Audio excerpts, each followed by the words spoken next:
I was going to work yesterday, well, a few days ago, and hit a pothole and blew out my passenger side rear shock. So, rather than going and putting stock shocks back in, I went and got myself some Bilstien S8s. Got them from ECS Tuning. I was going to go through Bav Auto, but turns out they closed down. Hey guys, so to access the shocks, I'm pretty sure we got to pull out at least this part and some of this down here. But I'm not real sure. I'm kind of guessing as I go, so good luck to all of us. And right here's one thing I hate. They don't give you spare tire spots no more. You're expected to run flats, but run flats are anti-performance.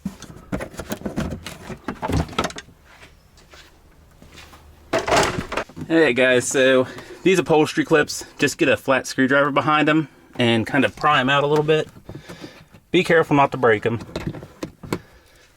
And you'll hear an indent whenever they come out and lock. And then they just pull out like that. Put them someplace you're not going to lose them. I just like using the little hole that they provide here. And now we're going to have to take out the mounting points. Those are, I believe, T25 Torx wrenches. After that, don't forget this upholstery clip. There's also ones up on the top, on both sides, and then you're going to have to start taking out all the stuff for the fascia back here. Hey, in case anybody was wondering, these Torx heads here, I had said they were probably about a T25. That was completely wrong. They're actually a T40.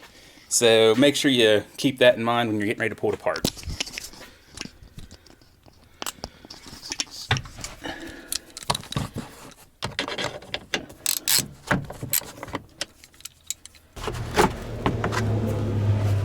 And I was wrong again.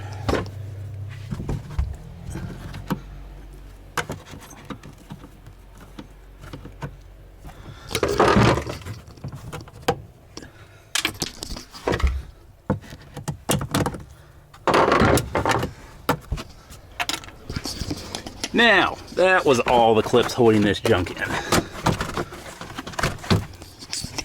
Possibly.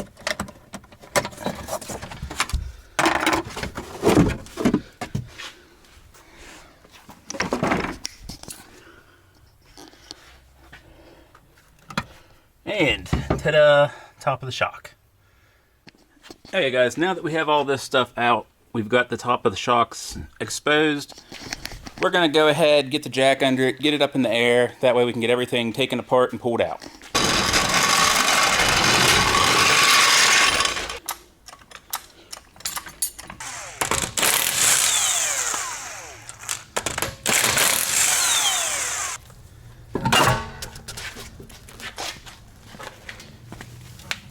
As you can see, this is the old shock that just absolutely got obliterated.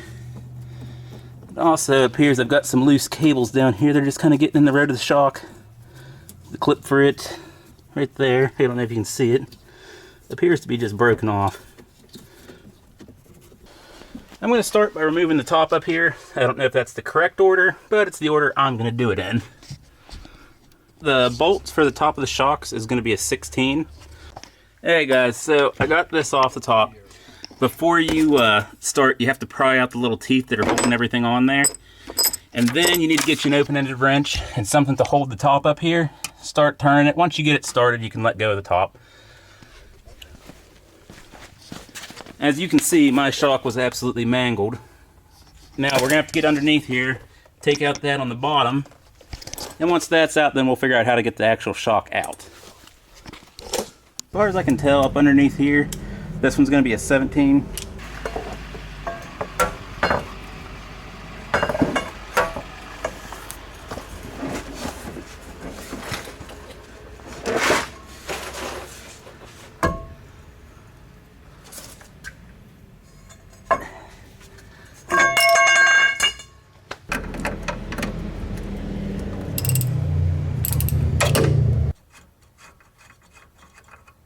Hey guys, so I got the bottom nut off, got the top off on the inside. So just kind of start at the top, compress your shock. Now, once you get it there, you're gonna have to pull it up out from down here.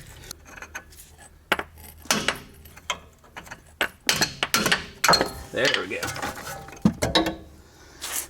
Okay, so got that pulled up out. Oh.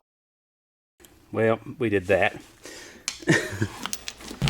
With much debate, trying to figure out exactly how to put the shock back together, whether I was using the OEM dust cover and stuff or not.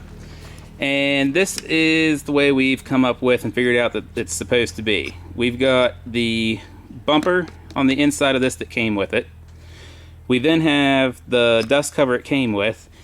Then we have this silver cap. We had to pry it out of the old bump stop that's laying over there. Throw that on there, and then the little bump stop that goes above it with the dust cover and the spacer.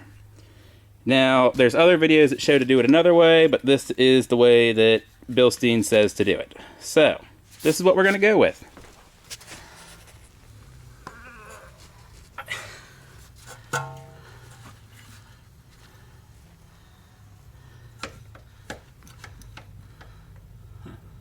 Alright guys, so I got the bottom nut just started. I haven't tightened it down.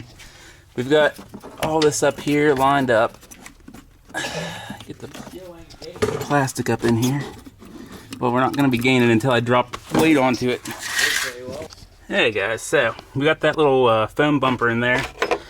After the foam bumper, lock ring, then put on your nut. You'll be able to tighten it up a little bit, but then there's a Allen key hole in the top. You'll have to use that to finish it up. Okay guys, pro tip, if you've got the hollow ratchets, use those here. Because then you can stick your Allen key in down into the middle to stop the center post from moving.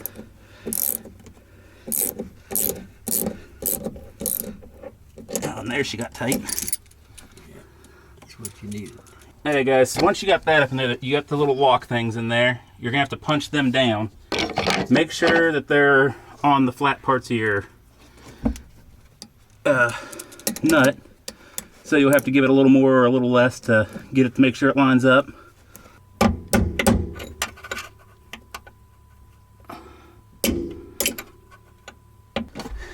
Hey guys, now we just gotta do everything the exact same on this side.